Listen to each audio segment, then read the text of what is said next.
It's telling that so many people actually think that this is acceptable. What does it say about how frustrated people are about the systems that are in place? How helpless people feel. I mean, I can imagine there's so many people right now that are very helpless, feel very helpless about whatever sickness that they're going through, issues that they're going through, and know that the insurance companies don't give a damn about actually trying to help you. It's frustrating. And so I think people need to take accountability for a failed system that we've allowed to happen for so long. Family, what is up? It's Providence. Thanks again for tuning in. And a poll was conducted between the ages of 18 and 29. They were asked, was the killing of UNH CEO Brian Thompson acceptable? 41% of the people said it was acceptable. 40% of the people said it was not acceptable. This was conducted by Emerson, which has an overall pollster rating of B, which is pretty solid overall pollster. The youth, more of the youth, acceptable, 41%. Now, granted, it's only 1% over not acceptable, but it's still one. The youth, 18 to 29, tend to be more liberal, left-leaning, and the political pulse on this killing that Luigi Mangione did to the UNH CEO is that the leftists, the liberals, seem to be celebrating it basically as an attack on the capitalistic greed that exists in the healthcare system, while conservatives seem to just be simply decrying it as a murder.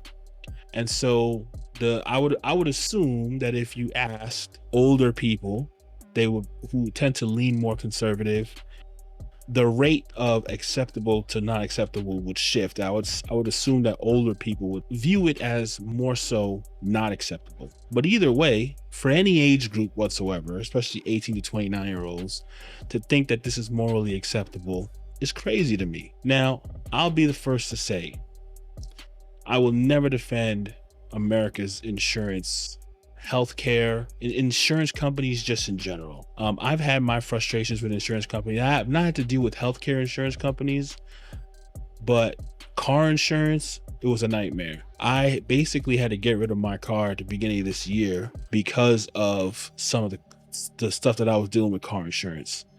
I think that insurance is the biggest scam that all society decided that they needed to endure.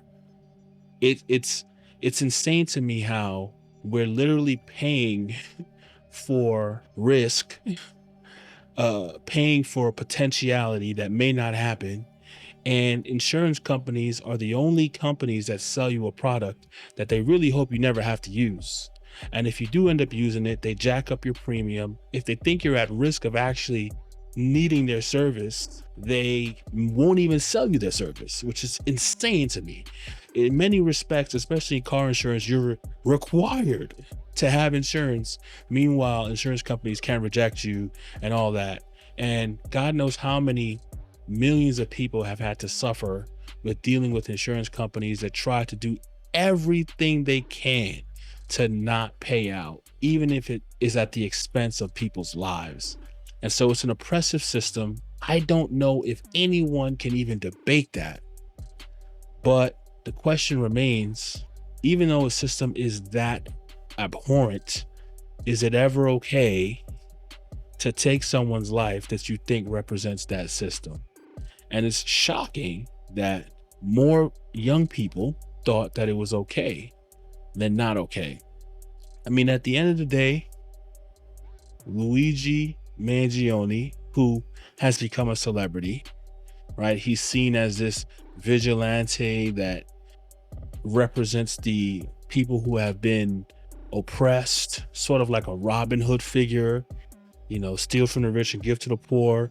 Now, all of a sudden, Mangione took the life of this rich CEO who was oppressing many, many poor people by denying countless insurance claims and people dying as a result of it.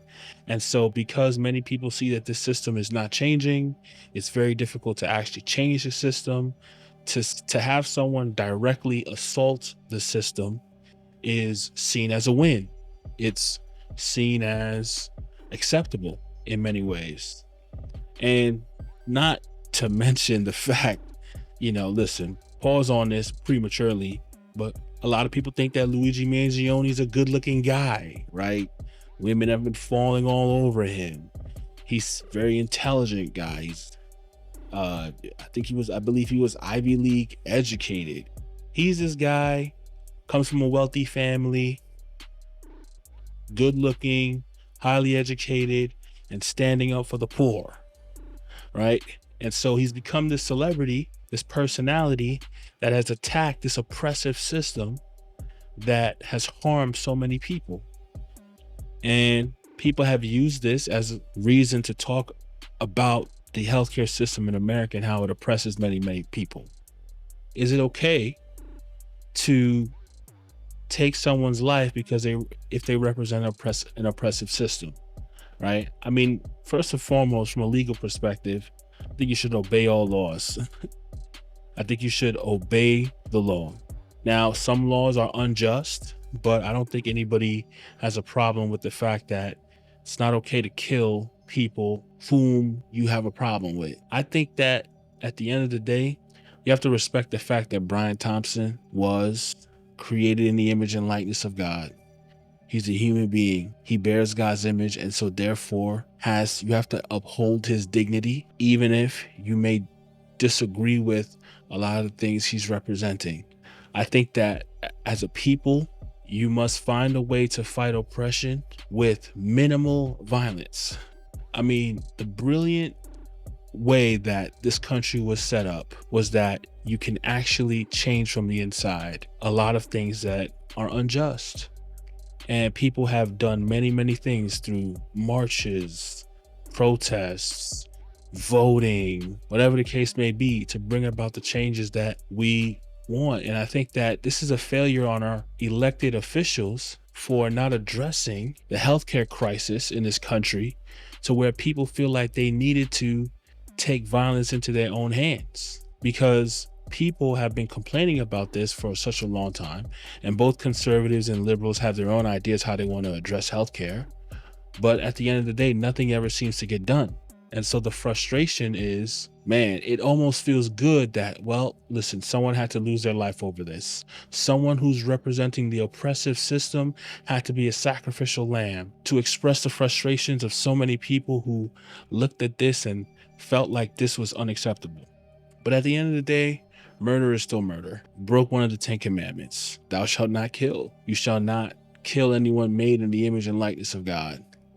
And so we cannot stand behind Luigi Mangione's decision to murder anyone, but it's telling that so many people actually think that this is acceptable. What does it say about how frustrated people are about the systems that are in place? How helpless people feel. I mean, I can imagine there's so many people right now that are very helpless, feel very helpless about whatever sickness that they're going through, issues that they're going through, and know that the insurance companies don't give a damn about actually trying to help you. It's frustrating. And so I think people need to take accountability for a failed system that we've allowed to happen for so long. This is true. One thing I realized is that we're all too quick to discard people, even to the point of not caring if they are killed when we view them as our enemies. I mean, a lot of people celebrate when people they don't like die. And that type of hatred, we can't allow that to exist in society. I think two things are true at the same time. We can love our enemies as Jesus taught, while vigorously opposing our enemies and even trying to keep political power away from those that we disagree with, and working to change whatever oppression we think exists, whatever injustice we think exists in society, while maintaining the law of love, which is exemplified well, even in people like Martin Luther King Jr., who fought oppression while maintaining love, even while he was abused. Marched even while they turned on fire hoses and sicked dogs on them and beat them. Dealt with major oppression, yet maintained love and maintained nonviolence. And I think that honestly, that's what we must maintain. We must fight the evil and fight the oppression while maintaining love. So I'm praying for our society, man, because it says a lot about the frustrations that people are going through, that they would find that this is an acceptable murder, an acceptable killing. Yet at the same time, it is very chilling that so many people think that it is acceptable. What does this say about the moral fabric of our society? What have we become when something like this can happen and it's not immediately condemned? Now, granted, it has been immediately condemned by a lot of people, but far too many people seem to want to celebrate this. Anyway, guys, this has been Providence. Thank you guys for listening. Please like and subscribe. Trying to continue to grow the channel. Thank you guys for your support. All right, peace.